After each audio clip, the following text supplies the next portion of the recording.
الرجيم بسم الله الرحمن الرحيم السلام عليكم ورحمة الله تعالى وبركاته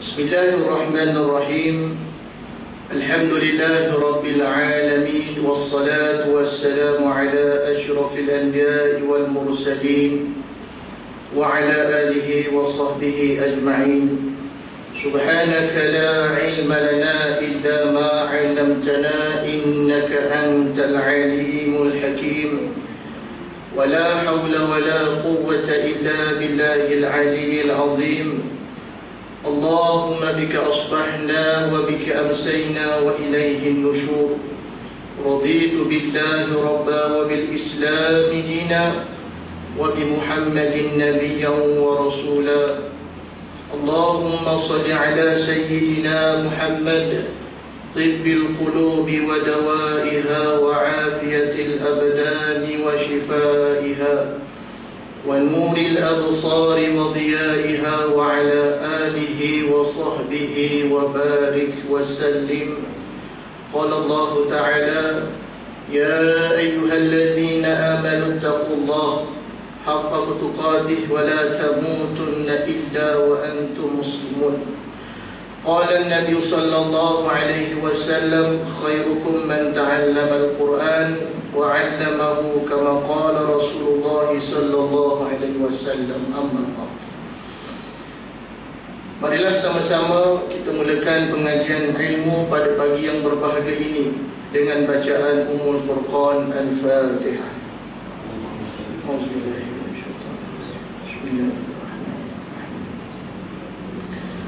Alhamdulillah Rabbil Alamin. Ya Allah.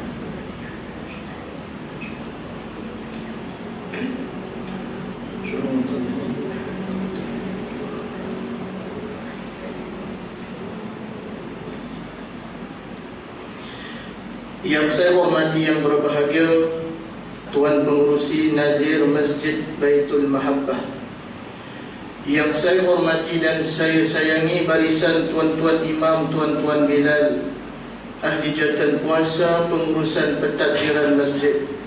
Seterusnya yang saya hormati barisan tuan-tuan haji, barisan puan-puan hajah, tuan-tuan guru, ustaz-ustaz, ustazah-ustazah, ibu-ibu, ayah-ayah, abang-abang, adik-adik, akak-akak, muslimin dan muslimat, tuan-tuan dan puan-puan yang dirahmati Allah.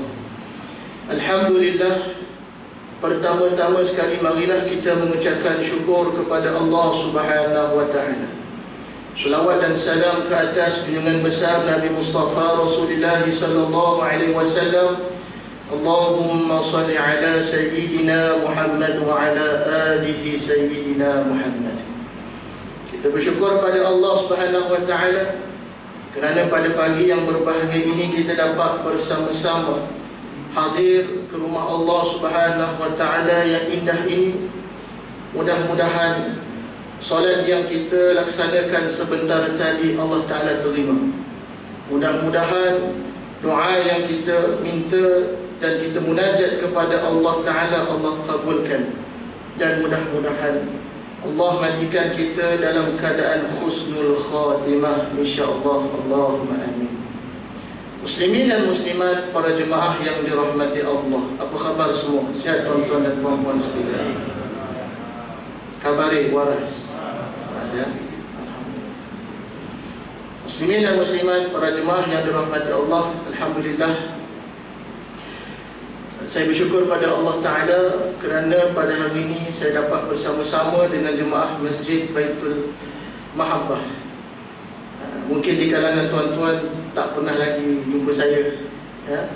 Dan saya merupakan kali pertama berkuliah di masjid tuan-tuan. Baik, muslimin dan muslimat, tuan-tuan dan puan-puan yang dikasihi Allah, InsyaAllah sebelum kita mulakan kuliah, saya mohon izin untuk memperkenalkan diri. Boleh tuan-tuan? Pak kata orang kampung tuan-tuan, datang ke tempat orang, maka hendaklah diperkenalkan dirinya. Baik, saya berasal daripada Johor. Johor di mana Ustaz? Johor di Muar. Dan orang Johor ni kalau muar ni dia panggil muar, selipur, gebor dan sebagainya. Muar kat mana Ustaz? Saya berasal daripada Pari Jawa tuan-tuan. Muka pun muka tempe tuan-tuan. Jangan risau. Saya mendapat pendidikan awal pengajian secara tidak formal. Saya mengaji di pondok selama 8 tahun. Bermula daripada tahun 2001, selesai pengajian pondok saya sehingga tahun 2008. Saya mendapat pendidikan pengajian pondok di Bogor, Indonesia. Tapi jangan risau tuan-tuan, saya bukan orang Indonesia, orang Malaysia. Kemudian setelah saya mengaji di peringkat pengajian pondok 8 tahun, saya meneruskan pengajian saya di peringkat ijazah sarjana muda, di peringkat syariah wal qanun, yakni syariah undang-undang. Pengajian saya diteruskan di Indonesia juga. Ijazah saya pertama di Jakarta, Indonesia, di universiti sana lah. Dan alhamdulillah, dengan berkat doa daripada orang tua, saya dapat menyelesaikan peringkat degree saya selama 3 tahun 6 bulan sahaja. Yang sepatutnya dalam jadual saya pengajian perlu kepada 4 tahun, kerana disebabkan usaha lah. Alhamdulillah, doa dan sebagainya, Allah Ta'ala izinkan selesai 3 tahun 6 bulan. Setelah selesai saya punya pengajian di peringkat degree pertama, saya meneruskan kembara ilmu dan saya kembali ke Malaysia, dan akhirnya saya mula bertugas menabur bakti di tanah air. Saya meneruskan perkhidmatan saya di Jabatan Agama Islam Negeri Johor, di Johor JAIS, dan saya dipinjamkan ke peringkat Jabatan Mufti Negeri Johor. Dan saya berkhidmat di Jabatan Agama Islam Negeri Johor selama 4 tahun. Dan alhamdulillah, daripada tahun 2011 sampai 2014, akhir 2014, saya mendapat tawaran daripada Kerajaan Negeri Johor untuk menyambung pengajian di peringkat master di bawah beasiswa, di bawah beasiswa Zakat Johor. Alhamdulillah, 2014 saya berhijrah ke Selangor. Saya menyambung pengajian saya di peringkat master di Universiti Melaya, di bahagian kajian tentang kaedah usul fiqh, ijtihad dan sebagainya. Alhamdulillah, sekarang ini tuan-tuan, saya duduk dan saya bertugas di Selangor. Dan saya bertugas sebelum ini sebagai guru penolong kanan di sekolah tahfiz, di mana tuan-tuan, di Masjid Subang Airport, di Subang Airport. Walaupun selepas itu saya dapat tawaran menjadi pensyarah, dan saya tolak tawaran itu disebabkan saya lebih gemar untuk menjadi orang-orang biasa lah tuan-tuan.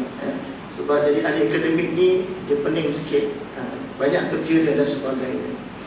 Ala kulli hal tuan-tuan, apa yang saya niatkan dan azamkan Allah Ta'ala kabulkan, maka saya lebih selesa untuk menjadi orang yang mengajar kitab dan mengajar di masjid-masjid dan surau-surau. Alhamdulillah. Muslimin dan muslimat, tuan-tuan dan puan-puan yang dirahmati Allah, itulah serba sedikit tentang diri saya. Nama apa Ustaz? Nama saya Ustaz Amirul Haikal bin Rahim, dan sekarang ni saya bertugas di Subang lah, begitu. InsyaAllah para jemaah yang dirahmati Allah, InsyaAllah untuk hari ini tuan-tuan, kita punya kuliah, dan saya akan mengajar kitab Tanwirul Masalik, kitab Tanwirul Masalik fi syarhi wa adilatun nasik wa uddatus salik wa uddatun nasik. Kitab ni syarah kepada kitab syarah yang lain, ataupun kita panggil sebagai kitab Tanwirul Masalik, Tanwirul Masalik. Kita sampai kepada muka surat 73. Ini saya sambungkan pengajian saya. Saya mengajar di Masjid Penjara Kajang. Saya di Masjid Penjara Kajang sebulan 2 kali. Dan saya sambungkan pengajian ini daripada pengajian yang daripada masjid-masjid yang lain. Baik, kita sampai kepada muka surat 73. Kata pengarang kitab, qala musannif ta'ala bi ulumin amin fi darul amin, telah berkata pengarang kitab, yang mana saya mengaji kitab ini di hadapan guru-guru kami Dan kata pengarang kitab, dan Alhamdulillah saya pernah berkhidmat semasa pengarang kitab ni hadir dan datang ke Malaysia, iaitu Al-Alamah Al-Syaikh Dr. Mustafa Bugha Hafizahullah Ta'ala. Mudah-mudahan Allah berikan beliau kesihatan yang baik dan Allah berikan taufik dan hidayat kepada beliau. Dan beliau adalah ulama daripada bumi Syam, iaitu Syria. Beliau ini adalah pengarang kepada kitab Fiqh Manhaji dan kitab Tafsir Al-Munir. Maka disebutkan bahawasanya dalam kitab ini disebutkan Babu sifatus solah, iaitu bab-bab berkaitan dengan sifat as-solah. Kata pengarang kitab, Al-qiyamu ila salati wal qiyamu saffi yundabu an yakuma laha ba'da al-faraghi al-iqamati wa yundabu as-saffu al-awwal wa taswiyatu as-sufuf wa lil-imami akadu wa itmamu as-saffi al-awwali fal-awwali wa jihatu ayyamini al-imami afdalu. Kata pengarang kitab, disunahkan Nabi SAW berdiri selepas selesai iqamah dan sunat berada di dalam saf pertama dan meluruskan saf. Daripada Abi Qatadah radhiyallahu anhu qala Rasulullah sallallahu alaihi wasallam, "Idza uqimatis shalah fala taqumu hatta tarawni wa alaikum bisakinah," kama qala Rasulullah sallallahu alaihi wasallam. Hadis ini diriwayatkan oleh muttafaqun alaih. Muslimin dan muslimat, para jemaah yang dirahmati Allah, hadis ini tuan-tuan dirujuk dalam kitab Sahih Al-Bukhari, hadis yang ke-617. Maka maksudnya tuan-tuan, daripada Sayyidina Abu Qatadah radhiyallahu anhu berkata, Rasulullah sallallahu alaihi wasallam bersabda, apabila diiqamah salat, maka janganlah kamu sehingga kamu melihat, iaitu aku Nabi sallallahu alaihi wasallam. Pastikan kamu bangun dengan ketenangan. Sedang jemaah yang dirahmati Allah, hari ini kita nak membicarakan satu tajuk berkaitan tentang sifat solat tuan-tuan, yang mana disebutkan dalam kitab ini disunatkan ataupun disebut sebagai sunnah Nabi SAW. Hendaklah berdiri seseorang itu selepas selesai iqamah. Ini seperti mana yang telah dimuktamadkan di dalam mazhab Imam Syafi'i. Tuan-tuan merujuk di dalam kitab Majmu' Fatawa Imam An-Nawawi, yang mana Imam An-Nawawi rahmatullahi alaih mengarang sebuah kitab dipanggil sebagai Majmu' Al-Fatawa. Tuan-tuan merujuk pada jilid yang kedua, pada muka surat 48, pada baris kedua terakhir. Katanya Imam An-Nawawi rahmatullahi alaih, sesungguhnya di sisi kami, yakni mazhab Imam Syafi'i, dalam permasalahan ini ada 3 khilaf para ulama.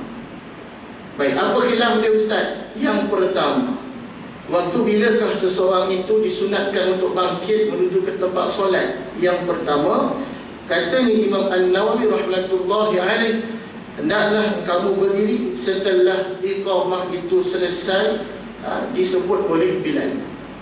Yang kedua, hendaklah kamu berdiri ketika mana Bilal menyebutkan hayya 'alal salah, hayya 'alal falah. Dan yang ketiga, dalam pandangan mazhab Imam Syafi'i menyatakan kamu boleh berdiri saat ketika mana Bilal iqamah. Maka apabila para ulama fuqaha dalam mazhab Imam Syafi'i, seperti mana yang disebutkan oleh Imam Amrabli, Imam Muzani dan imam-imam yang lain di kalangan ulama-ulama kota Baghdad, menyatakan bahawasanya sesungguhnya mu'tamad dalam mazhab pandangan Imam Syafi'i, maka hendaklah dia berdiri setelah imam selesai iqamah. Selesai iqamah. Persoalannya, kalau orang pun nak berdiri ustaz, ketika mana Bilal itu tengah iqamah ataupun sebelum iqamah, boleh ataupun tidak, maka hukumnya boleh, tak ada masalah. Maknanya tak adalah menjadi satu kesalahan. Cuma dalam pendapat mu'tamad mazhab kita, hendaklah dia berdiri menuju ke tempat solat apabila selesai iqamah. Dalam masalah ini, Ala kulli hal tuan-tuan, dalam mazhab kita ni berlaku dua pandangan lah. Kalau saya sendiri tuan-tuan, kita akan berpegang kepada pendapat dalam mazhab ni, iaitu kita boleh berdiri ketika mana Bilal menyebutkan hayya 'ala solah dan hayya 'alal falah. Kerana di situ adalah seruan untuk menunaikan dan melaksanakan solat berjemaah. Selesai. Dan yang kedua, dan sunat berada di dalam saf pertama dan meluruskan saf. Maka disunatkan untuk kita meluruskan ataupun memenuhkan saf yang pertama. Di sini tuan-tuan saya nak sebut sikit dalam masalah duduk dalam saf yang pertama. Kebanyakan di tempat-tempat, kalau kita perasan tuan-tuan, apabila seseorang itu masuk ke dalam masjid atau rumah Allah Subhanahu Wa Taala, sama ada surau ataupun solat Jumaat, surau Jumaat dan sebagainya, sebahagiannya apabila dia masuk solat sunat tahiyatul masjid, dia akan sembahyang bersepah-sepah lah, banyak tempat. Maka dalam kaedah menyatakan sebaik-baiknya, yang cerita yang paling baiklah, afdal, apabila seseorang itu nak melaksanakan solat tahiyatul masjid, maka bagusnya dia solat tahiyatul masjid pada saf yang pertama. Kenapa Ustaz? Sebab mengelakkan daripada mengganggu orang lain lalu lalang. Dalam masalah ini, sama ada kita boleh sembahyang di saf yang pertama ataupun sembahyanglah di mana-mana belakang tiang dan sebagainya. Dan lebih baik tuan-tuan, cuba kita amalkan ketika mana solat, sama ada bersendirian ataupun solat berjemaah, adanya sutrah. Kalau tuan-tuan di sini mesti ada mengaji kitab fiqh kan, ada satu benda yang dipanggil sutrah. Sutrahnya apa tuan-tuan? Penghadang. Kerana apa? Pahala sutrah ni cukup besar tuan-tuan. Suatu kisah tuan-tuan pernah berlaku di zaman Nabi SAW, ketika mana di dalam peperangan Khandaq. Peperangan apa? Khandaq. Apa peperangan Khandaq tuan-tuan? Peperangan parit. Riwayat ini telah diriwayatkan oleh Sayyidina Nu'man di dalam kitab, iaitu Imam Malik telah mengambil riwayat ini, disebut dalam kitab Muwatta Imam Malik. Saya sempat khatam kitab Al-Muwatta Imam Malik pada tahun yang ke-7 pengajian saya. Disebutkan bahawasanya ketika mana Sayyidina Nu'man radhiyallahu anhu datang di dalam peperangan di zaman Nabi SAW, yang mana Nabi telah menegur Sayyidina Nu'man ketika itu, yang mana Sayyidina Nu'man radhiyallahu anhu solat dalam keadaan dia tidak ada sutrah. Maka apa yang disebutkan oleh Nabi SAW secara mafhumnya menyatakan, wahai Nu'man, kalau engkau tahu betapa besarnya pahala sutrah, nescaya engkau akan minta keampunan daripada Allah. Sebab apa tuan-tuan? Sutrah ini suatu benda yang sangat digalakkan, orang kata, mengelakkan daripada kita diganggu oleh orang yang melalu kiri kanan dan sebagainya. Dan yang kedua, yang seterusnya, elakkanlah solat di hadapan pintu. Ini banyak kadang-kadang kita perasan. Saya pun terkena tuan-tuan. Saya mengajar di satu masjid di daerah kawasan Puchong. Ketika mana tengah mengajar ni tuan-tuan, kita nak keluar daripada pintu tu, dia pergi semayang dekat depan pintu. Dah tak boleh nak keluar. Tak apalah tuan-tuan, bila dia nampak saya nak keluar, dia buat apa tuan-tuan? Dia tahan pula. Aduh, tak boleh keluar dekat pintu, nak suruh keluar dekat kubah masjid ke? Kan? So maknanya tuan-tuan dalam masalah ini kena faham, kedudukannya mestilah sebaik-baiknya bila masuk ke rumah Allah, penuhkanlah saf yang pertama. Itu sebaik-baiknya. Dan yang seterusnya, meluruskan saf. Meluruskan saf. Dalam disebutkan kemudian dalam kitab ini sebut juga tuan-tuan, apabila dia penuhkan saf, sangat-sangat baik dia meluruskan saf ataupun memenuhkan saf pada saf yang ke kanan, ke kanan dan sebagainya. Cuma ada orang tanya saya di satu masjid lah, di Masjid Kampung Melayu Ampang. Saya mengajar di sana, Masjid Jamiul Huda Kampung Melayu Ampang. Dia tanya, Ustaz, kalaulah menggunakan kaedah penyusunan saf itu secara bersilang, boleh tak Ustaz? Contoh kanan kiri, kanan kiri, kanan kiri, maka penuh saf tersebut. Dalam masalah ini tuan-tuan, kalau kita rujuk beberapa kitab, dia adalah pandangan-pandangan yang khilaf lah maknanya. Kalau nak buat macam itu pun boleh. Tetapi kebanyakan kitab-kitab disebutkan dalam kitab Matla'a Al-Badrain. Ketika mana saya mengajar di pondok tahun akhir, ada mengajar sekejap tuan-tuan, saya mengajar kitab Matla'a, bahawasanya yang baik adalah penuhkan saf kanan dulu, kanan baru bawa ke kiri dan sebagainya. Okey, itu yang ketiga. Yang keempat, saya nak sebut satu perkara. Apabila seseorang itu masuk ke dalam tempat solat dalam keadaan dia berseorangan, contohlah tuan-tuan masuk dalam masjid Baitul Mahabbah ni, tiba-tiba tuan-tuan berseorangan, tuan-tuan tengok kiri kanan tak ada orang. Saya ni seorang ustaz, macam mana? Baik.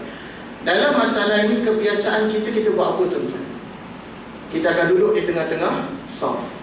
Betul atau tidak tuan-tuan? Kan? Tetapi yang tepatnya bukan begitu. Yang tepatnya adalah, maka hendaklah orang itu duduk di sebelah kanan saf sekali.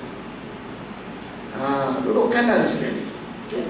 Bila duduk kanan, maka hendaklah dia angkat takbir Allahu Akbar, dan orang yang di hadapannya mesti tahu, maka dia hendaklah bergerak ke belakang. Kenapa tuan-tuan?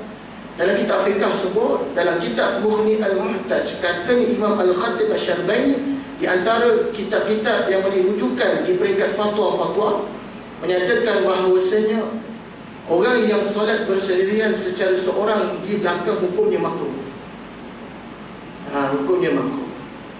Maka bukan terbatal, bukan tak sah, makruh hukumnya. Maka caranya hendaklah dia duduk ujung sekali paling kanan, maka dia angkat takbir dan dia boleh cuit ataupun dipanggil orang tu ke belakang sedikit, cukup. Dan kemudian orang yang di ujung tu perlu tak dirapatkan saf sampai habis, tak perlu. Persoalannya, kalaulah sekiranya orang tu duduk dekat tengah-tengah saf, macam mana dia nak tarik orang depan? Tak apalah ustaz, tunggulah orang lain datang. Dia masalah susunan saf ini jangan berseorangan. Sebab itu dinamakan saf ini adalah jemaah. Bila jemaah ni mesti kena ada 2 orang dan penuh dan sebagainya. Itu yang pertama saya nak sebut. Yang kedua, perkara ini saya sendiri telah ditegur oleh mantan Imam Besar Masjid Negara. Siapa dia tuan-tuan? Sahib Usamah Tan Sri Sheikh Muhammad. Kan? Tan Sri Sheikh Muhammad bekas Imam Besar Masjid Negara. Dan beliau ni kalau tuan-tuan kenal lah, beliau adalah salah seorang orang yang penting menubuhkan iaitu tahfiz Masjid Negara, yang sekarang ini dikenali sebagai Darul Quran Jakim. Saya semayang dekat Masjid Negara tuan-tuan, dan satu hari ni kebetulan tengah semayang tuan-tuan seorang-seorang kat belakang buat macam itulah, tengah-tengah. Akhirnya habis-habis semayang saya didatangi oleh Tan Sri Sheikh Muhammad tu. Dia kenal lah, dia kata, ustaz, tadi Ana nampak ustaz semayang kat belakang seorang-seorang kan? Ya betul Tan Sri. Itu tak berapa tepat ustaz. Yang tepatnya apabila ustaz semayang seorang kat belakang, kena duduk kat belah ujung sekali, dan kena tarik orang yang ke depan ke belakang. Itu kaedah tuan-tuan. Sebab itu dalam bab solat berjemaah ni tuan-tuan, ada perkara-perkara yang kita terlepas pandang. Bukan kita tak tahu, kita tahu, mungkin terlepas pandang. Baik, yang seterusnya disebutkan di dalam kitab ini, arahan meluruskan saf lebih dituntut kepada imam. Maknanya apa tuan-tuan nak masuk kat sini? Apabila seseorang itu melakukan iqamah ataupun iqamah, dan benda ini tuan-tuan saya sebut pada tahun 2012, ketika mana program pejabat qadi daerah Kota Tinggi. Saya sebut dekat situ bahawasanya kebanyakan tempat-tempat, kalau tuan-tuan perasan di masjid dan surau, terutamanya kampung-kampung lah ataupun di bandar-bandar, perasan ataupun tidak tuan-tuan, ada orang dia buat macam mana? Bila dia nak iqamah, dia akan sebut apa tuan-tuan? Saf. Betul atau tidak tuan-tuan? Ya. Maka kaedah itu tidak berapa tepat. Bukan maknanya saya mencari kesalahan orang lain, tidak. Sebab kita kena betulkan apa yang tidak tepat. Maka yang tepat dia bagaimana tuan-tuan? Bilal tersebut tidak perlu sebut saf, hanya iqamah sahaja. Hanya iqamah sahaja. Maka kitab fiqh sebut ada tempat-tempat yang sesuai untuk disebut saf.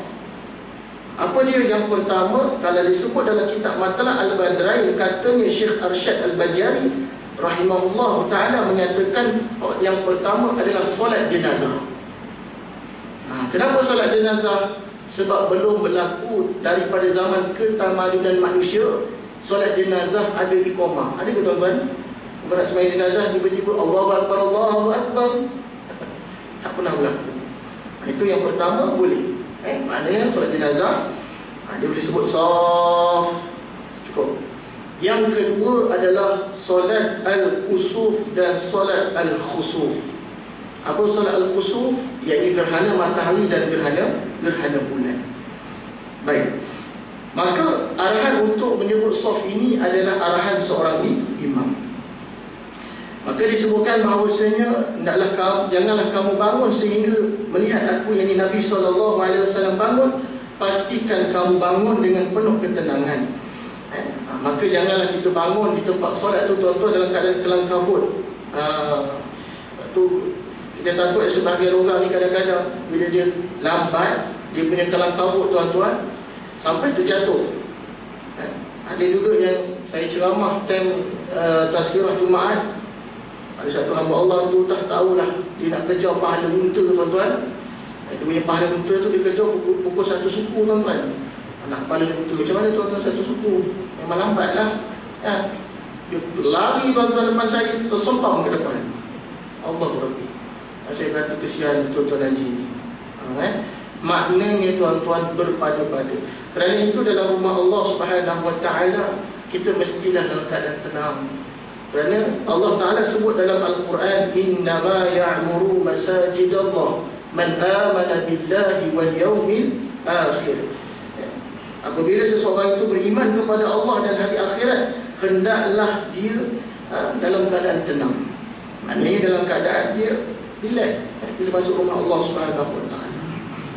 Dan yang seterusnya disebutkan di dalam kitab ini, as-sunnatu an yaqifaz zakarani qasa'idan khalfal imam waz-zakaru wahidu an yamini fa in jaa akhara ahrama yan yasari summa yata'akharani in amkan wa illa taqaddama al-imam wa in hadara rijalun wa sibyanun wa nisaa'un taqaddama ar-rijalu summa sibyanun summa nisaa'un. Menurut sunnah Nabi SAW, hendaklah makmum lelaki 2 orang ataupun lebih berdiri di belakang imam. Jika makmum lelaki hanya seorang, dia hendaklah berdiri di sebelah kanan imam. Kemudian apabila datang seorang lagi makmum kedua, orang ini akan berdiri dan takbiratul ihram di sebelah kiri imam. Kemudian kedua-dua makmum ini akan berundur ke belakang. Jika boleh berundur, ada ruang di belakang mereka. Jika tidak boleh berundur, maka imam akan bergerak ke hadapan. Maknanya kat sini tuan-tuan, apakah sunnah Nabi SAW? Hendaklah makmum lelaki apabila dia nak membuat saf solat, maka dia datang seorang, dia akan pergi ke kanan dahulu. Ini biasalah, ma'ruf. Ma'ruf. Maknanya apabila dia datang, duduk di sebelah kanan imam. Syarat nak duduk sebelah kanan imam kena faham tuan-tuan. Jangan ada sebahagiannya kadang-kadang bila dia duduk sebelah imam setentang dengan kaki imam. Dia banyak berlaku dekat RNR. Hari semayang dekat RNR Aikro mengalir ke Johor. Tiba-tiba tengah semayang tuan-tuan, saya nampaklah orang tengah semayang berjemaah lah. Dengarlah Allahu Akbar dan sebagainya. Maknanya bila time dia takbir, imam tu takbir, yang sebelah dia pun takbir juga. Tapi masalahnya tuan-tuan setentang duduk sebelah-sebelah dia. Saya tak tahulah siapa imam, siapa jemaah. Itu satu bab. Bab yang kedua, kita tengok dalam masalah tentang solat berjemaah, elakkan berlakunya berbilang-bilang jemaah. Berlaku banyak kan berbilang-bilang jemaah. Termasuklah dekat arena. Kadang-kadang ada yang pernah berlaku tu, berjemaah ada sampai 4-5 orang buat solat berjemaah dalam satu masa.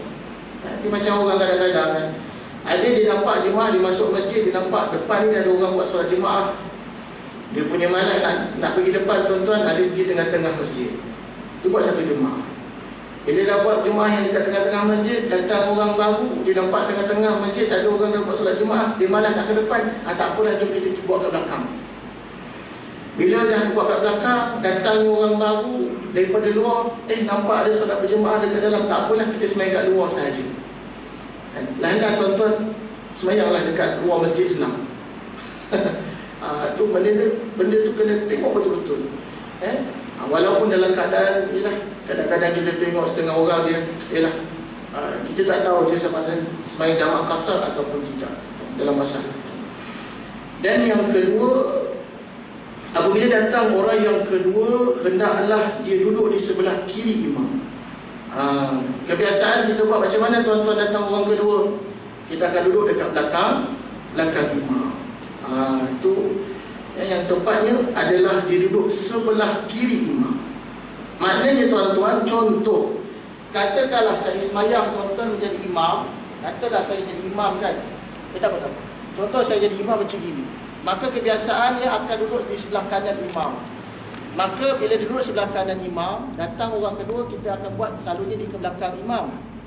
Tapi yang tepatnya adalah yang betulnya adalah duduk di sebelah kiri imam. Ni kita cuba ubah pelan-pelan. Saya tak pastilah perkara ini ada diajar ataupun ada diberitahu ataupun tidak. Maknanya duduk di sebelah kiri imam, dan apabila dia akan takbir Allahu Akbar, maka barulah masing-masing bergerak ke belakang sedikit demi sedikit. Begitu kaedah dia. Saya buat benda ni tuan-tuan, akhirnya saya ditegur. Dia kata, masa tu saya tak adalah pakai macam ni tuan-tuan. Kalau saya pakai macam ini untuk mengajar orang kan, saya pakai biasa je. Bila habis-habis sembahyang, dia jumpa saya, Pak Haji. Dia bagi saya Pak Haji, alhamdulillah, mudah-mudahan. Dia kata, Pak Haji, salah ni sembahyang macam ni Pak Haji. Dia kata, apa yang salahnya? Kira salah sembahyang, kenapa duduk kat belakang sebelah kiri imam, belakang imam? Saya kata tak apalah, mungkin dia tak faham. Kalau tuan-tuan rujuk mana-mana kitab fiqh, maka begitulah kaedah dia. Maknanya bila kita nak sembahyang yang kedua, maka duduklah sebelah kiri imam. Itu yang tepatnya begitu. Okey. Selepas itu habis tuan-tuan, apabila kita dah bangkit ke belakang, maka disunatkanlah bergerak ke belakang. Cuma nak kaedah macam mana kita nak beritahu imam tersebut ataupun nak lantik imam, ada dua kaedah. Yang pertama, iaitu kita mengangkat suara dengan menguatkan suara dengan takbiratul ihram, Allahu Akbar. Mengangkat suara begitu. Ataupun yang kedua, dengan cara mencuit. Ini biasalah. Cuma saya nak beritahu sikit berkaitan dengan cuit. Elakkanlah tuan-tuan mencuit untuk melantik seseorang itu menjadi imam dalam keadaan sebelum mengangkat takbir. Sebab apa? Sebab sesuatu perbuatan yang dilakukan di luar solat itu maksudnya mengganggu. Kena faham? Habis Ustaz, kalau kita nak tolak orang dalam keadaan, contoh orang tu sembahyang, katakanlah orang tu sembahyang di tempat yang tak betul ataupun tak berapa sesuai, boleh tak kita tarik dia? Boleh, tak ada masalah. Saya dulu pernah juga kena macam itu tuan-tuan. Masa-masa mengaji, biasalah orang mengaji dulu, saya tak berpandai. Sembahyanglah dekat satu tempat. Saya sembahyang kat mana tuan-tuan? Sebelah bilik imam. Memang kena tarik lah tuan-tuan. Imam tu nak masuk dia tarik, dia tolak sikit, maka dibolehkan begitu. Cuma kalau kita nak lantik dia jadi imam, tak mengangkat takbir, kita cuit dia. Lagi sedapnya kadang-kadang yang ada yang cuit main-main pun ada tuan-tuan. Dia cuit, agaknya dia tak sampai ke bawah, dia cuit ni bawah ketiak tuan-tuan. Geli saya, apa hal pula cuit bawah ketiak orang ni? Itu satu keadaan pernah kena cuit macam itu. Yang keadaan yang kedua, pernah dicuit pada waktu malam, qiyamul lail, cuit-cuit tengok tak ada orang. Itu lagi seram tuan-tuan. Itu lagi seram. Seram habis tu. Bangun-bangun tengok, habis-habis main saya tengok kata, mana ada orang? Tak ada orang. Kita mintalah malaikat lah tuan-tuan, bukan iblis tuan-tuan. Baik, muslimin dan muslimat, tuan-tuan dan puan-puan yang dirahmati Allah. Jika jemaah terdiri daripada kalangan beberapa orang lelaki, kanak-kanak dan wanita, maka susunannya seperti berikut: lelaki dewasa di hadapan, kemudian kanak-kanak di tengah-tengah, dan wanita di belakang kanak-kanak lelaki tersebut. Maknanya apa tuan-tuan? Susunan jemaah begitu, maka wanita berada di tengah-tengah. Maknanya kalau masjid tuan-tuan ni dikira tengah-tengah jugalah. Tak ada masalah. Habis Ustaz, kalau masjid yang bukan tengah-tengah macam mana Ustaz? Itu ada masyaqqah, ada penguzuran. Maknanya bila kata tengah-tengah tu tak perlulah tuan-tuan diubah benda tu. Kadang-kadang setengah masjid di ujung sekali dan sebagainya. Kemudian benda itu tak menjadi masalah. Yang masalahnya, janganlah kita letakkan tempat wanita ni dalam keadaan tertutup habis tuan-tuan, ataupun kita panggil kelambu habis tuan-tuan. Macam tuan-tuan walaupun ada langsir, saya tengok Alhamdulillah okey lagi. Saya pernah jumpa satu keadaan, dia punya kelambu dia tuan-tuan, Allahu Akbar. Pengurusi masjid bawa saya ke tempat wanita tu. Takkanlah tiba-tiba Ustaz nak masuk tempat wanita kena peramai tuan-tuan. Ustaz, tanya Ustaz, macam mana Ustaz tempat ni? Saya masuk-masuk tuan-tuan, Allahu Rabbi. Bukan kata orang tuan-tuan, nyamuk pun tak boleh nak keluar. Dia punya kelambu habis tuan-tuan. Saya kata benda ni, cuba tukarlah.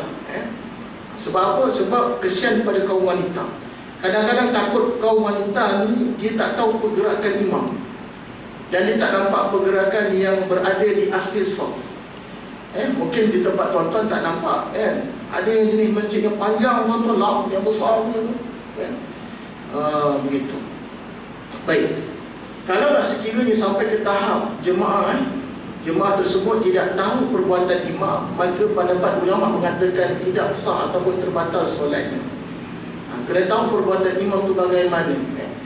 Kalau dia tahu dengan cara dengar, tak ada masalah. Ini dengar pun dia tak dengar, nampak pun tak nampak, sudah. Maka hendaklah kita bagi ruang sedikit ketika mana solat berjemaah tersebut. Dan selepas solat itu boleh tutup, tak ada masalah. Muslimin dan muslimat, tuan-tuan dan puan-puan yang dirahmati Allah. Kemudian disebutkan di dalam kitab ini, wa taqifu imamun nisa wa syatuhun. Imam wanita berdiri di tengah-tengah pada saf pertama muslimat. Wa yukrahu an yartafi'a mawqiful imam ala ma'mum wa aqsuh. Makruh kedudukan imam lebih tinggi daripada makmum dan juga sebaliknya. Maknanya imam ni tuan-tuan jangan terlampau tinggi sangat. Saya bersama dengan pegawai-pegawai penyelidik di Jabatan Agama Islam Negeri Johor pada tahun 2013. Kami pernah ada satu program, kami pergi ke Iran, yakni Tehran. Kami pergi ke Tehran tuan-tuan. Bila saya sebut Tehran tuan-tuan, yang cakap saya Syiah pula. Bukan. Kami pergi Iran tuan-tuan adalah atas dasar penyelidikan. Kita nak tahu macam mana tentang Syiah ni tuan-tuan. Kalau tuan-tuan kata lah Ustaz pergi kat Malaysia dah tahu, tak tuan-tuan. Sebab apa? Dekat Iran ni tuan-tuan, mazhab Syiah ni dia dah berpecah sampai beratus-ratus mazhab rupanya. Jangan kata mazhab kita ni ahli sunnah wal jamaah berpecah.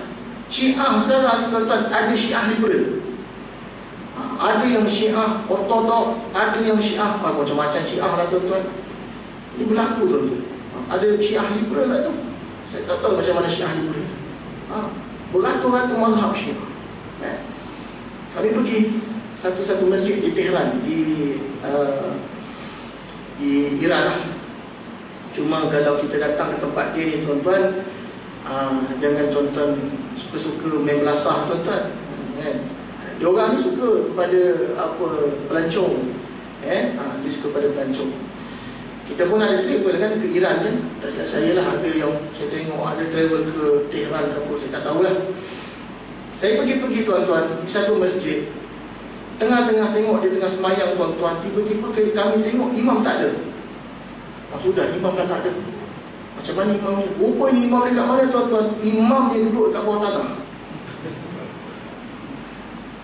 Saya kata dia mau semayang macam tu. Dia bukan maksudnya bawah tanah macam mana tuan-tuan. Dia memang buat satu peta bertangga duduk ke bawah dan macam masuk ke peti emas tuan-tuan. Dia buat macam itu. Jemaah dekat atas, dia dekat bawah. Ada mazhab macam itu tuan-tuan. Akhirnya kami pun bertanya lah. Adalah kami bertanya dengan responden di kalangan orang-orang Syiah di sana. Sebab orang Syiah sana, kita tahu di Iran kan, Iran ni dia banyak pakai bahasa Parsi dan Persia. Ada yang sebahagian ni reti cakap bahasa Arab lah, ada yang sebahagian ni tak reti tuan-tuan. Nampak muka Arab tapi bukan dia Arab pun kadang-kadang. Bahasa-bahasa dia lah, bahasa Iran lah. Arab dia pun Arab lain tuan-tuan. Kami tanya, Kami tanya, kenapa imam duduk kat bawah liang lahat tu? Saya pergi liang lahat, dia kontrak. Tunggu masa ambil dia cangkul dalam tu. Lepas tu dia kata apa tuan-tuan, rupanya Allah. Dia kata kami punya kaedah, imam kami solat kami ni dalam ni dianggap sebagai Imam Mahdi. Yang mana Imam Mahdi ni akan pergi bangkit daripada tanah naik ke daripada bawah tanah ke naik ke atas tanah. Itu jawapan dia tuan-tuan. Saya tak tahu di mana logiknya tuan-tuan dengan solat berjemaah time tu. Itu anggapan dia lah. Itu mazhab dia, tak apalah, itu dia lah. Maka itu di antara yang kita sebut. Sebab itu dalam kitab fiqh sebut makruh hukum imam ni berada di tempat tinggi ataupun yang paling rendah. Persoalannya kalau ustaz, kalau imam tu menggunakan sejadah yang tebal, boleh tak ustaz? Boleh. Itu tak dikira tinggi. Tapi tak pernah berlaku lah sampai imam pakai 12 lapis sejadah. Tak pernah berlaku. Paling tinggi pun yang saya pernah jadi imam, paling banyak pun 4 sejadah. Saya kali duduk tuan-tuan rasa nak tidur pula. Baik. Maka hukumnya makruh. Tidak sampai terbatal ketika itu. Dan yang terakhir, illa an yuridal imamu ta'limahum af'al solat, kecuali jika imam hendak mengajarkan mereka tentang perbuatan solat ataupun makmum bertugas sebagai penyampai suara imam kepada sekalian jemaah, maka dalam keadaan ini dia disunatkan. Maknanya imam itu berada di tempat tinggi sedikit untuk tujuan mengajar dan sebagainya, tidak ada masalah. Dalam masalah ini juga tuan-tuan, dan kitab fiqh sebut adalah apabila seseorang itu berwirid ataupun selepas solat kita ada wirid, elakkan terlampau mengangkat suara yang sangat kuat. Sebab apa? Takut mengganggu orang yang dalam keadaan masbuk. Kerana itu kalau kita nak baca itu, boleh baca tapi jangan kuat-kuat. Ada kadang-kadang setengah tempat tuan-tuan, kita singgah solat, imam tu tuan-tuan dia punya kuat, subhanallah, subhanallah, subhanallah, subhanallah. Agaknya dia pencet terdera tuan-tuan, mungkin suara besar. So boleh-bolehnya mic itu memang nak kena dekat. Elakkan begitu. Lepas tu kaedah yang baik, apabila kita nak mengajar tentang solat berjemaah, cukuplah sekadar kita menyebut pada awalnya, ilahana rabbana subhanallah, subhanallah, subhanallah, subhanallah, alhamdulillah, alhamdulillah, alhamdulillah, dan sebagainya. Baik, tetapi jika imam makmum keduanya mereka tidak berada di dalam masjid, wajiblah bertentangan sebahagian badan orang yang berada di bawah dengan orang yang berada di atas, dengan syarat ketinggian yang biasa orang di bawah tidak terlalu rendah dan tidak terlalu tinggi. Maknanya kedudukan orang yang berada di atas dan di bawah hendaklah bertentangan. Poin yang kedua dalam kitab ini menyebutkan pastikan jemaah yang melaksanakan solat berjemaah mampu sampai ke tempat imam. Jangan ada sesuatu benda yang boleh menghalang untuk sampai ke tempat imam. Itu syarat sah solat berjemaah. Kalau saya tengok di masjid tuan-tuan ni, tuan-tuan tak ada pintu yang jenis kiri kanan kan, saf pertama. Ada setengah masjid kan ada yang akan ada pintu kan, kiri kanan dan sebagainya. Benda yang kita galakkan tuan-tuan, kalau boleh kita buat. Kalau bagi masjid yang ada pintu kanan, kiri kanan dan sebagainya, apabila melaksanakan solat berjemaah, terutamanya solat Jumaat, sebaik-baiknya bukalah sedikit, supaya saf itu tidak terputus. Benda ini saya buat dekat masjid Subang Airport. Dia betul tak nafikan ada yang menentang dan ada yang tak bersetuju. Dia kata, ustaz, apa nak buka ustaz? Aircon. Maka kita nak sebut benda ini adalah sunnah Nabi SAW. Kita kena faham. Sebab saf pertama kena buka, kenapa? Dengan 3 sebab. Yang pertama, dalam masalah ini kita nak pastikan yang berada saf yang kedua, ketiga dan keempat itu mestilah dia mampu sampai ke tempat imam. Itu syarat dia, Rabbullah dia begitu. Kalaulah tuan-tuan solat berjemaah tidak boleh sampai ke tempat imam, maka apa makna solat berjemaah tersebut? Itu kaedah. Yang kedua, kalaulah sekiranya jemaah yang berada pada saf yang pertama yang terdekat terbatal wuduk, macam mana tuan-tuan dia nak suruh dia pergi keluar? Takkanlah dia terbatal wuduk, dia cuit imam, tumpang bilik hijab, jenuh imam dekat sebelah tu, peranjat dia kata. Maka itu sebabnya. Yang ketiga, itu kita mengikut kaedah seperti mana pembinaan masjid yang dibina oleh Nabi sallallahu alaihi wasallam. Pertama Masjid Nabawi, Masjid Quba, Masjidil Haram. Kita tengok contoh Masjid Nabawi. Masjid Nabawi yang pertama pada asal pembinaan masjid, kalau tuan-tuan tengok Masjid Nabawi sekarang ni banyak pintu, kan? Pintu apa lah tuan-tuan, banyaklah. Pintu yang utama yang Nabi sallallahu alaihi wasallam bina adalah pintu Babus Salam. Tengok tuan-tuan tengok pintu Babus Salam. Tuan-tuan masuk Babus Salam, penghujung sekali adalah pintu apa tuan-tuan? Babu Bakir. Babu Bakir. Pintu yang menghadap ke Bakir dan berdekatan dengan makam Nabi sallallahu alaihi wasallam. Itu asalnya, tapak asal dan kedudukan asalnya Masjid Nabi. Masjid Nabi ni bukan besar tuan-tuan, tak besar. Macam mana Ustaz tahu tak besar? Ya, sebab saya adalah salah seorang pembimbing jemaah tabung haji, dan saya adalah salah seorang penceramah khusus haji perdana di negeri Johor. Saya mengajar. Alhamdulillah, saya dapat rezeki tuan-tuan. Alhamdulillah, saya mendapat pergi haji ketika mana umur saya masih muda lagi masa itu, di atas jemputan kerajaan negeri Johor. Okey, saya pergi haji, kemudian tahun-tahun setelah itu saya menjadi pembimbing jemaah haji ketika itu. Dan saya sangat rapatlah dengan sahibul fadilah Datuk Dok Cik Ngah.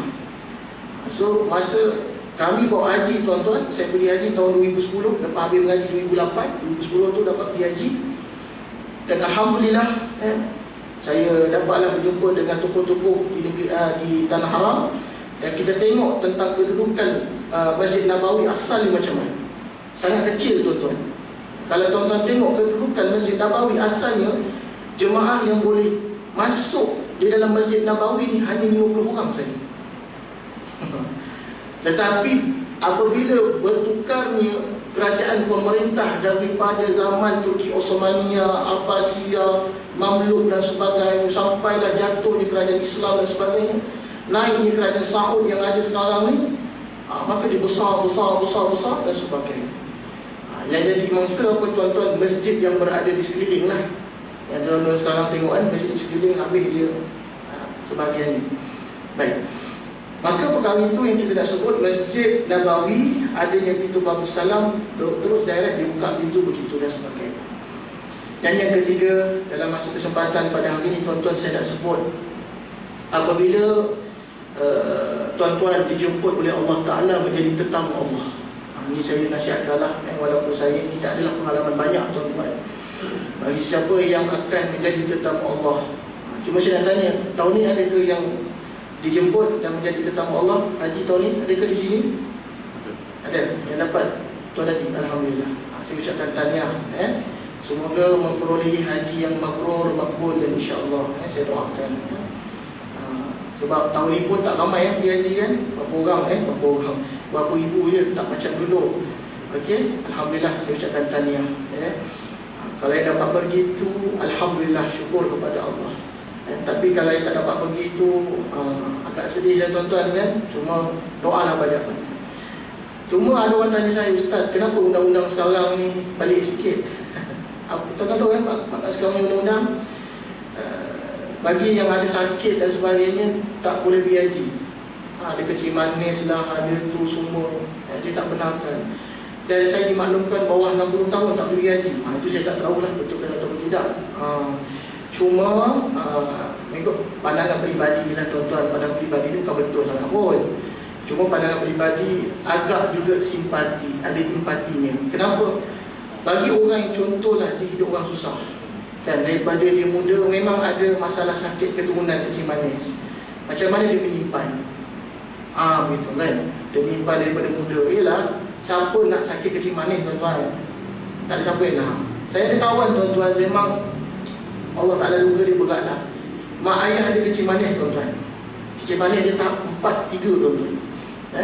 Memang teruk lah kecil manis keturunan dia. Kawan saya masa umur masa budak dia tak tahu, masa dia kat pondok tu belah-belah tahun dia dah cocok insulin. Masa muda-muda dah cocok insulin. Memang teruk lah. Ditambah pula ni masalah ni, budak-budak biasalah cakap degil tuan-tuan. Jaga makan tak jaga, itu problem dia. Makan tak jaga, minum tak jaga, itu. So jadinya tuan-tuan, Dia ni pun antara orang yang saya kata kalau kamu tak jaga benda ni, kamu tak jaga kesihatan, kamu akan dikategorikan orang yang tak dapat pergi haji nanti. Maka muslimin dan muslimat yang dirahmati Allah, benda ni pun juga saya pernah WhatsApp dengan yang berbahagia Datuk Tok Cengah. Apa jawapan Datuk Tok Cengah? Dia kata saya bukan dalam tabung haji lagi. Dia pun tak tahulah macam mana kan tuan-tuan. Cuma apa yang diresponkan, mungkin dia kata benda ni hanya setahun 2 tahun sajalah dalam tempoh Covid ni. Mungkin akan datang okey lah, agak lah. Tapi saya tengok Covid ni tak okey tuan-tuan. Dan sekejap naik, sekejap turun, wallahu alam. Ala kulli hal tuan-tuan, kita doalah mudah-mudahan Allah permudahkanlah segala urusan kita dan Allah Ta'ala sampaikan hajat kita. Cuma apa yang saya boleh bagi perkongsian, kalau bagi yang belum pergi haji, ada rezeki lebih, jangan tangguh-tangguh untuk melaksanakan umrah. Pergi umrah dulu, tak ada masalah. Kalau ditakdirkan Allah tiba-tiba ajal maut datang, sekurang-kurangnya umrah wajib itu telah diselesaikan. Itu nasihat saya lah sebaik-baiknya. Baik muslimin dan muslimat, tuan-tuan perempuan yang dirahmati Allah, apa saya nak sebut tadi tuan-tuan pun, apa nasihat saya? Pertama, kalau kita nak pergi haji ni tuan-tuan, perkara yang paling utama, mestilah pergi dengan ilmu. Jangan pergi dengan ikut-ikut, mutabi'. Memang betul kita ada orang yang bimbing, tak apalah ustaz saya ikut dia lah ustaz. Tak, puan-puan kita kena belajar sikit tuan-tuan, kena tahu kalau saya buat macam gini, apa yang kena buat, apa yang kena buat. Sebab banyak kes tuan-tuan, saya kadang kesian, sampai tak kesian, balik ke Malaysia, sampai kena dam, baru balik ke Malaysia, bukan balik tuan-tuan, dah seminggu lepas balik ke Malaysia baru beritahu ustaz, rupanya saya kena dam ustaz. Lepas seminggu sampai ke Malaysia, dia beritahu saya, ustaz sebenarnya saya kena dam. Lah, tuan Haji buat apa? Dia kata saya buat-buat ni saya tak tahu rupanya kena dam. Dam dia apa tuan-tuan? Dam seekor unta. Aduh, saya kata berat. So benda ni kenalah ada ilmu. Dan yang kedua, dalam masalah haji ni tuan-tuan, perkara yang paling penting sekali adalah berkaitan tentang manasiklah haji itu dan sebagainya. Mungkin kadang-kadang ada sebagian orang susah nak faham apa ifrad, apa tamattu', apa qiran. Kadang-kadang kita susah nak faham kan. Yang faham alhamdulillah lah. Baik, saya nak sebut tadi tentang solat. Ada sebahagian jemaah ni dia pergi haji ataupun umrah, sama ada ziarah dan sebagainya. Ada yang sembahyang ni tuan-tuan berada di depan kubah hijau. Maknanya di luar masjid, duduk kat depan kubah hijau.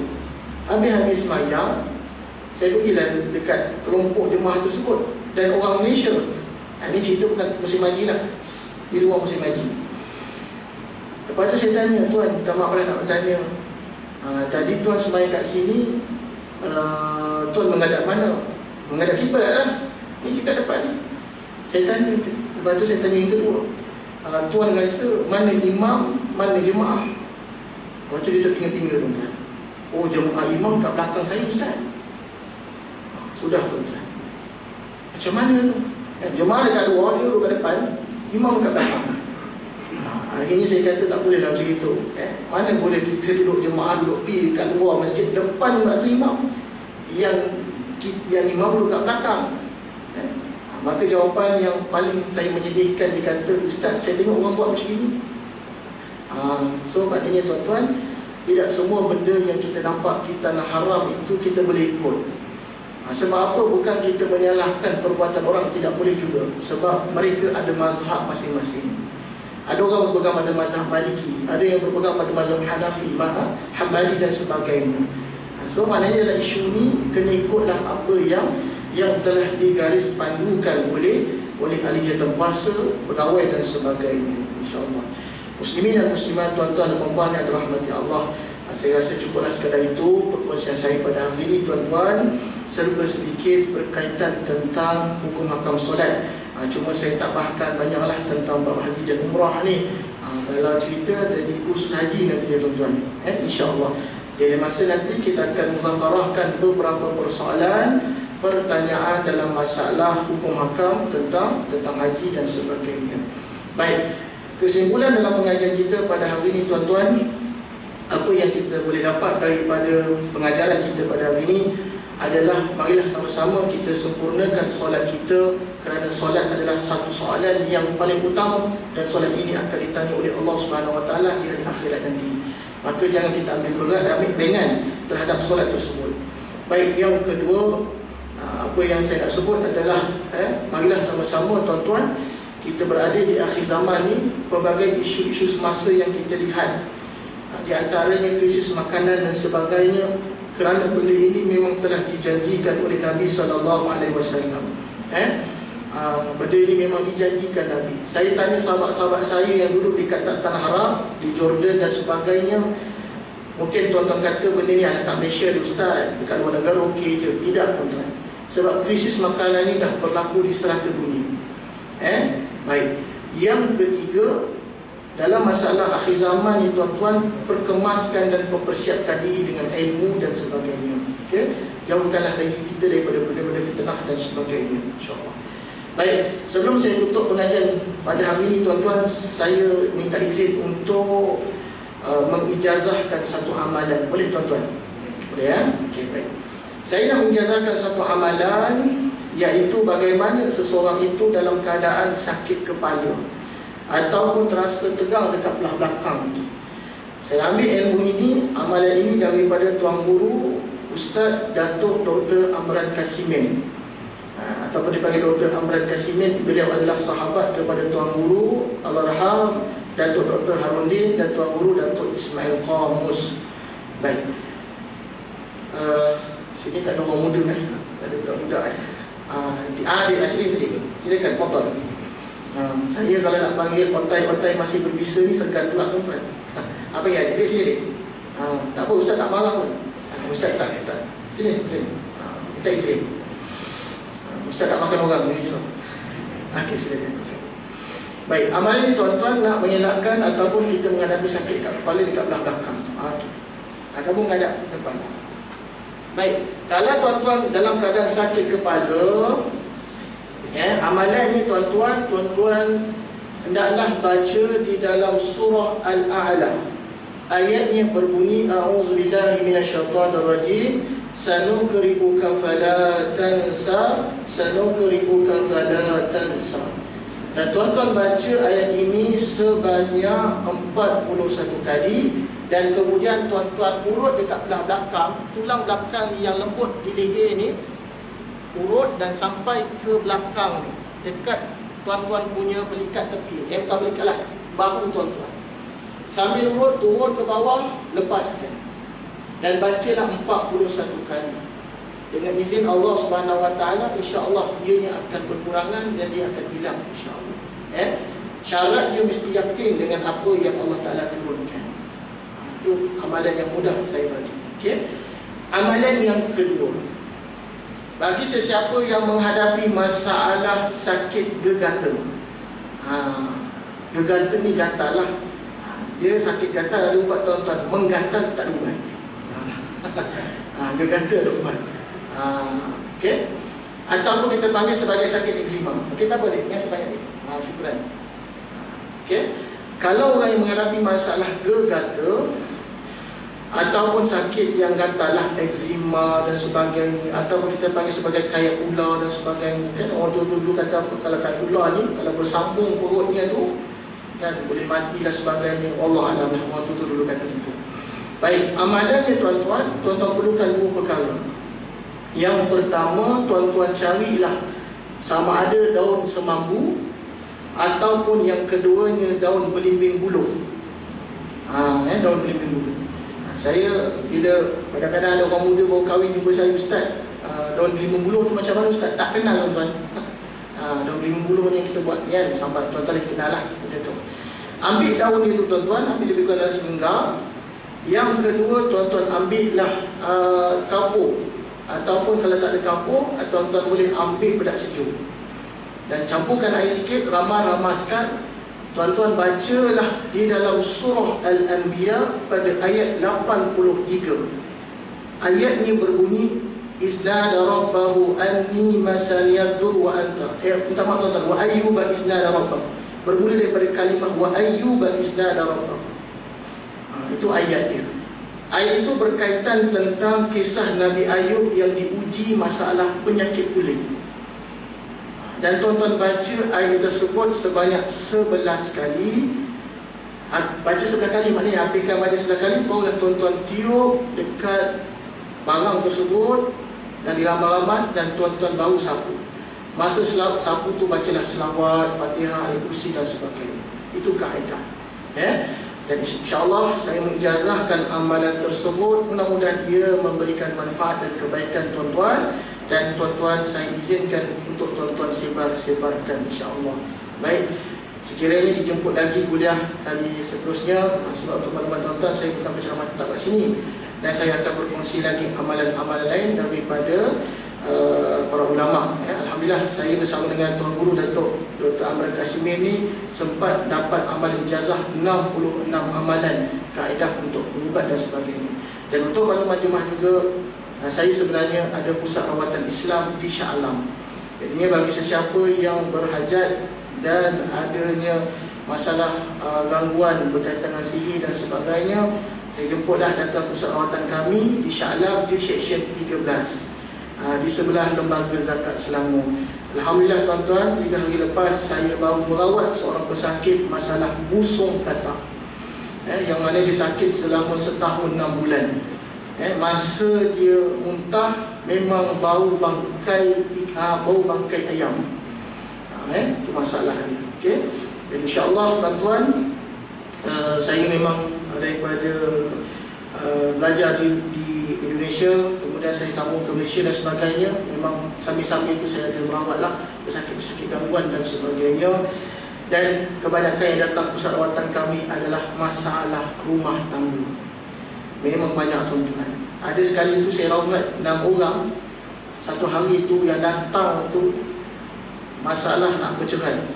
Ada yang lagi sedap petang tu tuan-tuan, datang. Dia kata, Ustaz, kami datang petang ni, pagi tadi kami bergaduh, sampai ke suami lampahkan ta'liq tuan-tuan. Dia kata apa? Kau tunggu petang ni jumpa Ustaz, kalau benda ni bukan gangguan, kita bercerai.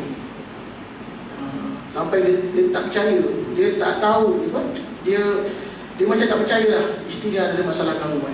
Dia bergaduh tuan-tuan, bergaduh. Dia kata, tunggu Ustaz petang ni, kalau kita jumpa Ustaz, memang betul-betul engkau ni ada gangguan, kita bercerai. Betul tuan-tuan. Datang tempat saya, itulah ta'liq tuan-tuan. Betul-betul gangguan, mengaku isteri dia. Maksudnya isteri Allah, isteri dia. So bandang kadang-kadang benda ni masalah gangguan dan sebagainya. InsyaAllah tak buat saya nanti nak cerita ni benda ni panjang. Kalau siapa berkesempatan boleh datang pusat rawatan saya. Dan nanti kalau yang berhajat boleh dapatkan nombor telefon, saya akan bagi kad lah insyaAllah. Allah alam, yang baik datang ni daripada Allah, yang lemah daripada diri saya sendiri. Saya minta maaf segala kekurangan, terkurang adab, terkurang akhlak di hadapan tuan-tuan. Saya tangguhkan pertemuan pada hari ini dengan lafaz yang mulia. Wabillahi taufiq wal hidayah. Wassalamualaikum warahmatullahi taala wabarakatuh. Na'udzubillahi minasyaitonir rajim. Bismillahirrahmanirrahim. Alhamdulillahi rabbil alamin, wassalatu wassalamu ala asyrafil mursalin wa ala alihi wa sahbihi ajma'in. ربنا آتنا في الدنيا حسنة وفي الآخرة حسنة وقنا عذاب النار وصلى الله على سيدنا محمد وعلى آله وصحبه وبارك وسلم والحمد لله رب العالمين. تقبل الله منا